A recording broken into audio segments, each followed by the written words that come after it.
Sir सबसे पहले तो मैं इस हवाले से बात करना चाहूँगी कि नवाज शरीफ से जब केसेस के हवाले से पूछा गया तो उन्होंने कहा कि छूट दी गई है। आपको लगता है खान साहब को छूट दी गई है? अभी तक ऐसा लगता है कि खान साहब से नरमी का बर्ताव ज़रूर हो रहा है। यानी जिस तरह से ठीक है। जो सलूक इमरान खान साहब के अपोज़िशन के साथ किया गया, इमरान साहब की जो मुखालिफ पार्टी है उनके साथ किया गया, उस तरह का सलूक तो हरगिज़ नहीं जी, हो जी, गया जी। रहा। जिस तरीके से उनको ठीक है। सिर्फ़ केस दर्ज होने पर गिरफ्तार किया जाता था, 6-6 महीने, 1-1 साल बिला ज़मानत रखा जाता था, उस तरह का सलूक तो यकीनन नहीं हो रहा। लेकिन हम देख रहे हैं कि इमरान खान और पीटीआई की तरफ भी सख्तियाँ आ रही हैं। इमरान खान साहब की पेशियाँ शुरू हो गई हैं, वो भी अदालत जा रहे हैं ठीक है। और इमरान खान को काफ़ी इस बात का खतरा मौजूद है कि उनकी नाअहली ना हो जाए। हुँ। सही, ठीक है। अच्छा ज़ैगम साहब, इलेक्शंस की तैयारियां शुरू हो गई हैं। इलेक्शन कमीशन की जानिब से तो हर चीज़ जो है उसको बिल्कुल सही तरीके से करने की कोशिश भी की जा रही है, अहकाम जारी भी कर दिए गए हैं। आपकी नज़र में जो इलेक्शन की तारीख है और जो इलेक्शन के बारे में कहा गया है, जो इलेक्शन होने जा रहे हैं, उसमें पार्टीज़ की तैयारियां आप कैसे देखते हैं? क्योंकि मेरे ख्याल से कि किसी भी पार्टी के पास अब कोई ऐसा बयानिया नहीं है कि अवाम में लेके जाए, अवाम की सिंपैथी गेन करें और अवाम अपना हक़ राय दही इस्तेमाल करने के लिए उस पार्टी के हक़ में बाहर निकले। बदकिस्मती से हमारे यहाँ कई साल से 2-3 साल तो कम से कम मसला ये हो गया है कि अवाम पसंदीदगी की वजह से वोट नहीं देते, बल्कि नापसंदीदगी की वजह से वोट देते हैं। इमरान खान साहब के हाँ। 4 साल में हमने देखा कि लोग इमरान खान साहब की माशी पॉलिसियों से बहुत तंग थे, नाखुश थे, महँगाई बढ़ रही थी। तो उसकी वजह से लोग मुस्लिम लीग नवाज़ की तरफ जा रहे थे और मुस्लिम लीग नवाज़ मुसलसल बाई इलेक्शन जीत रही थी। लेकिन जब से मुस्लिम लीग जी। हुकूमत में आई है और ये मईशत नहीं सँभाल सकी और महँगाई मज़ीद बढ़ जी। गई, तो उसके नतीजे में आप देख रहे हैं कि लोग मुस्लिम लीग से नाखुश हैं। तो लोग किसी पार्टी को इस वजह से नहीं दे रहे वोट कि उस पार्टी से खुश हैं।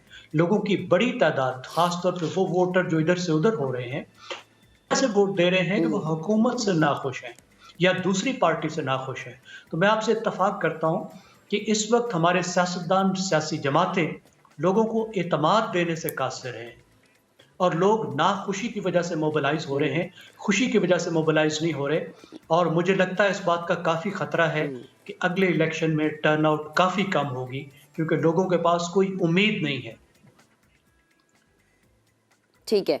अच्छा ज़ैगम साहब, हमें याद होगा कि बाय इलेक्शंस में जब मुस्लिम लीग नून को शिकस्त हुई और पीटीआई हमें जीतती हुई नज़र आई, तो उस वक़्त नवाज़ शरीफ साहब के ये अल्फ़ाज़ थे कि हमें अपने गलत फ़ैसलों का ख़ुमियाज़ा भुगतना पड़ा है। गलत फ़ैसले, हमें याद है कि उस टाइम पे वज़ीर ख़ज़ाना इसहाक़ डार साहब थे।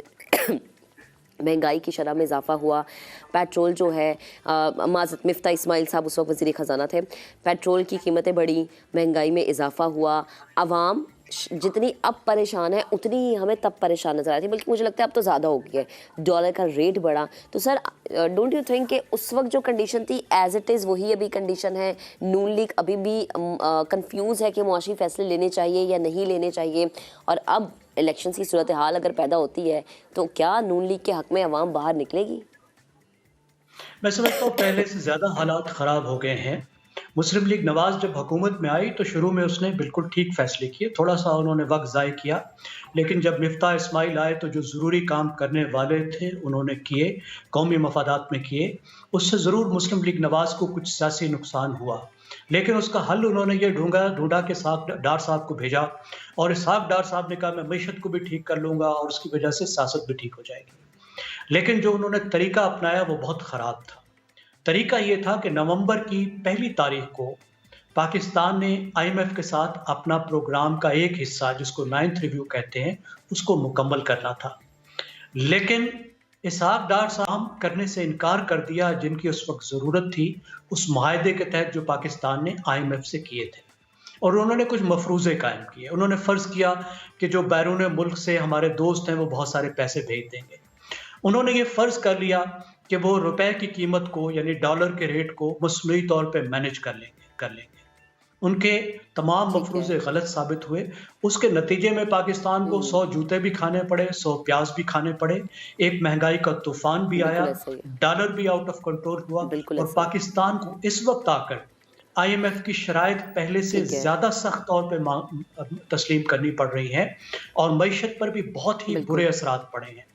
और ये जो मईशत के असरात हैं, सही, ख़ास तौर पर जो महँगाई है, इसका मुस्लिम लीग जी, नवाज़ को एक कीमत अदा करनी पड़ेगी। आप देखिए महँगाई जो है ये पाकिस्तान की तारीख़ की सबसे बड़ी महँगाई है। यानी 32% महँगाई ठीक जो है, है, वो है जिसको कंज़्यूमर प्राइस इंडेक्स कहते हैं। यानी आम मुख्तलिफ जो आपकी ठीक है। अशिया हैं, उनकी कीमत। लेकिन जो खुराक है, वो 40% से ज़्यादा महँगी हो गई है। इस पूरी नस्ल ने हुँ, नस्ल क्या इस वक़्त जितने लोग भी ज़िंदा हैं, इस तरह की महँगाई देखी और जब इस तरह की महँगाई होगी, बिल्कुल ऐसा ही तो है। आप ये तसव्वुर नहीं कर सकते कि लोग हुकूमत से खुश होंगे या उसे वोट देंगे। ज़ैगम साहब जो ज़ायचा आपने खींचा है, उसमें यकीनन मुस्लिम लीग नून हमें सख्त मुआशी हालात में नज़र आ रही है, कैसी गली में नज़र आ रही है कि उनके पास कोई रास्ता नहीं है कि उन्होंने करना क्या है। तो मुझे ये बताएँ कि ऐसी सिचुएशन में बड़े मियाँ साहब का वापस आना और पार्टी को सहारा देना, चूँकि वो लंदन से बैठ के तो चीज़ें चला रहे हैं, लेकिन फिर भी पाकिस्तान में आना, वो कहते हैं ना घर में माँ मौजूद हो तो बच्चों का एक अलग ही हौसला होता है। तो क्या उनका पाकिस्तान आना आपकी नज़र में बनता है? मेरे ख़्याल में उनका आना बहुत पहले बनता था। अगर वो पहले आ जाते तो ठीक है, शायद उनको इस बात का अंदाज़ा होता कि इस वक़्त इसहाक डार की मुल्क को ज़रूरत नहीं है। मिफ्ता इस्माइल ही की ज़रूरत थी ठीक है। और जो फ़ैसले करने थे उनकी हुँ, ज़रूरत थी। उनके बाहर रहने की वजह से बहुत से गलत फ़ैसले हुए, लेकिन मेरे ख़्याल में इस वक़्त इतना नुकसान हो हुँ, चुका है और माशी हालात ऐसे हो चुके हैं कि शरीफ अगर आते हैं तो बहुत ज़्यादा फ़र्क नहीं पड़ेगा। कुछ तो फ़र्क पड़ेगा, वो बहुत बड़े अच्छा, लीडर हैं। लेकिन मैं नहीं समझता कि उसकी वजह ठीक है। से मुस्लिम लीग नवाज़ जो है, उसकी बिल्कुल किस्मत बदल जाएगी, वो इलेक्शन जीतने की पोज़ीशन में आ जाएगी।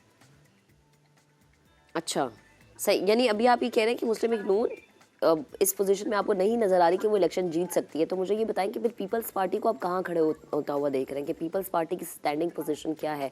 पीपल्स पार्टी तो खामोश है, चुप करके अपना काम करती चली जा रही है। पीपल्स पार्टी जो है एक तो कोशिश कर रही है कि इस वक़्त के जो हालात हैं, उनका मलबा उस पर ना गिरे। तो हुकूमत में होते हुए भी उसने अपने आप को अलग-थलग किया हुआ है। सिर्फ़ अपनी मिनिस्ट्रीज़ पर फ़ोकस कर रही बिल्कुल। है और बिलावल को बिल्ड करने पर फ़ोकस कर रही है। हुकूमत के साथ सामने आने को तैयार नहीं है। पीपल्स पार्टी को जो एक एडवांटेज सही। हासिल है, वो ये है कि उसका जो जी, जी। होम ग्राउंड है, यानी जो आखिरी किला है जहाँ जी, पे जी। वो जाकर सिमट गई है और अपने आप को महफूज़ बनाया हुआ है, उसमें कोई खतरा जी, महसूस जी। नहीं हो रहा। मुझे नहीं लग रहा कि पीपल्स पार्टी सही। को सिंध में कोई खतरा है, शायद वो कराची से कुछ सीटें ले लेंगे, हो सकता है पंजाब से भी 2-4 सीटें इज़ाफ़ी ले लें। लेकिन मुस्लिम लीग नवाज़ का मसला ये सही। है कि मुस्लिम लीग नवाज़ का जो होम ग्राउंड है, यानी जो वस्ती हाँ पंजाब है, जी। लाहौर और उसके इर्द-गिर्द के अज़ला जी, जी। और जीटी रोड का इलाका, वो भी इस वक़्त खतरे से जी, जी। दो-चार है। शायद उसमें भी बहुत सारी सीटें, बहुत बड़ी तादाद में सीटें मुस्लिम लीग नवाज़ को लूज़ करनी पड़े। ओह! ठीक है, ज़ैगम साहब बेहद शुक्रिया आप हमारे साथ मौजूद रहे थे और मुस्लिम लीग नून के लिए बड़ी अलार्मिंग सिचुएशन बन सकती है, जो कि हमेशा पंजाब, लाहौर के जो इर्द-गिर्द के एरियाज़ हैं, उन्हें गढ़ कहा जाता है नून लीग का। सो अगर अभी अवाम को रिलीफ़ नहीं दिया गया, तो फिर ज़ाहिर है फिर अवाम का भी वक़्त आना है जब उन्होंने स्टैम्प्स लगानी है, ठप्पे लगाने हैं, तो तब जो सिचुएशन हो सकती है, वो अगेन जैसे ज़ैगम साहब भी कहते हैं, मुस्लिम लीग नून के लिए मुश्किलात खड़ी कर सकती है।